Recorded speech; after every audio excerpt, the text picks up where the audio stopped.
ఏళ్ల క్రితం విమానాలు లేవు, డ్రోన్లు లేవు, శాటిలైట్లు లేవు. అయినా ఆకాశం నుంచి మాత్రమే పూర్తిగా కనిపించేలా భూమిపై వందల మీటర్ల పొడవున్న భారీ చిత్రాలను ఎవరు గీశారు? పక్షులు, కోతులు, సాలీడులు, మనుషులు, వింత గీతలు. వాటిని ఎందుకు నిర్మించారు? దేవుళ్ళ కోసమా? గ్రహాంతరవాసుల కోసమా? లేక మనిషి ఇప్పటికీ ఛేదించలేని ఏదైనా రహస్య సందేశమా? ప్రపంచాన్ని ఇప్పటికీ ఆశ్చర్యపరుస్తున్న ఈ మిస్టరీలే జియోగ్లిఫ్స్. జియో అంటే భూమి, గ్లిఫ్ అంటే చిత్రం లేదా చెక్కిన గుర్తు. అంటే భూమిపైనే భారీ పరిమాణంలో రూపొందించిన చిత్రాలను జియోగ్లిఫ్స్ అంటారు. ఇవి కాగితంపై వేసిన బొమ్మలు కావు. కొండలు, ఎడారులు, మైదానాలపై వందల మీటర్ల నుంచి కిలోమీటర్ల వరకు విస్తరించి ఉంటాయి.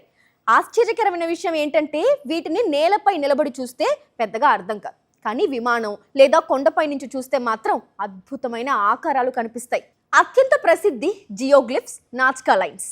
దక్షిణ అమెరికాలోని పెరూలో ఉన్న నాజ్కా ఎడారి ప్రపంచంలోనే అత్యంత ప్రసిద్ధ జియోగ్లిఫ్స్కు నిలయం. దాదాపు 2000 సంవత్సరాల క్రితం నాజ్కా నాగరికత వీటిని రూపొందించినట్లు శాస్త్రవేత్తలు భావిస్తున్నారు. 80 కిలోమీటర్లకు పైగా విస్తరించిన ఈ ప్రాంతంలో హమ్మింగ్ బర్డ్, కోతి, సాలీడు, తిమింగలం, కుక్క, మనిషి ఆకారం, వందలాది జ్యామితీయ గీతలు, ఇలా 800కు పైగా భారీ చిత్రాలు ఉన్నాయి. కొన్ని గీతలైతే ఏకంగా 30 కిలోమీటర్ల పొడవు ఉంటాయి. విమానాలు లేని కాలంలో ఎలా నిర్మించారు? ఇదే అసలు మిస్టరీ. ఎత్తు నుంచి చూడలేని కాలంలో ఇంత ఖచ్చితత్వంతో భారీ ఆకారాలు ఎలా రూపొందించారు? శాస్త్రవేత్తలు చెబుతుంది ఏంటి అంటే నాజ్కా ఎడారిపై నల్లటి రాళ్ల పొర ఉంటుంది. ఆ రాళ్లను తొలగిస్తే కింద తెల్లటి నేల కనిపిస్తుంది. అలా ఒక్కో గీతను కొలతలు వేసుకుంటూ నిర్మించారు అని భావిస్తున్నారు. చెక్క కర్రలు, తాళ్ల సహాయంతో పెద్ద ఆకారాలను రూపొందించుండొచ్చని పరిశోధనలు సూచిస్తున్నాయి.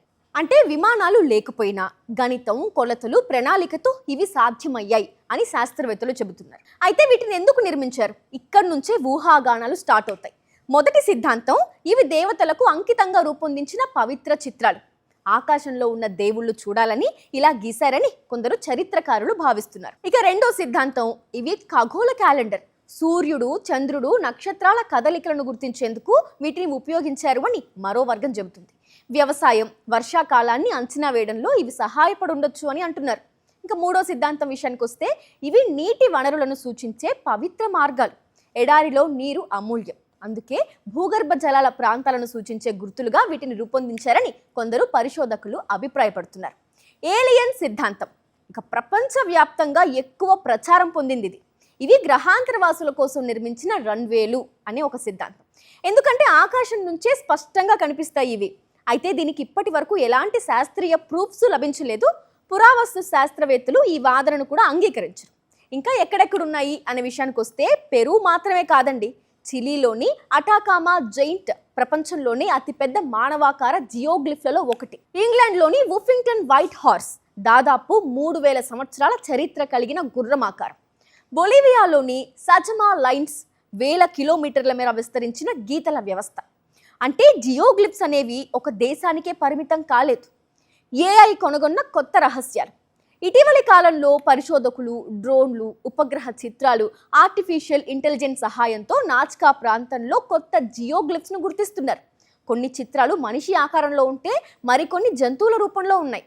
ఇప్పటి వరకు కనిపించని ఎన్నో చిత్రాలు వెలుగులోకి వస్తున్నాయి. అంటే 2000 సంవత్సరాల క్రితం గీసిన ఈ కథ ఇంకా పూర్తిగా ముగియలేదు. మనిషి చరిత్రలో కొన్ని ప్రశ్నలకు సమాధానాలు దొరికాయి, మరికొన్ని ప్రశ్నలు మాత్రం ఇంకా కాలానికే సవాల్ విసురుతున్నాయి. జియోగ్లిఫ్స్ కూడా అలాంటి రహస్యాల్లో ఒకటి.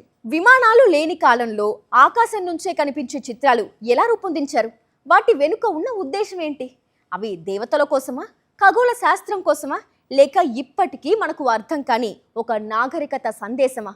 ఈ ప్రశ్నలకు పూర్తి సమాధానం దొరికే వరకు జియోగ్లిఫ్స్ ప్రపంచంలోనే అత్యంత గొప్ప పురావస్తు మిస్టరీలలో ఒకటిగా నిలిచిపోతాయి.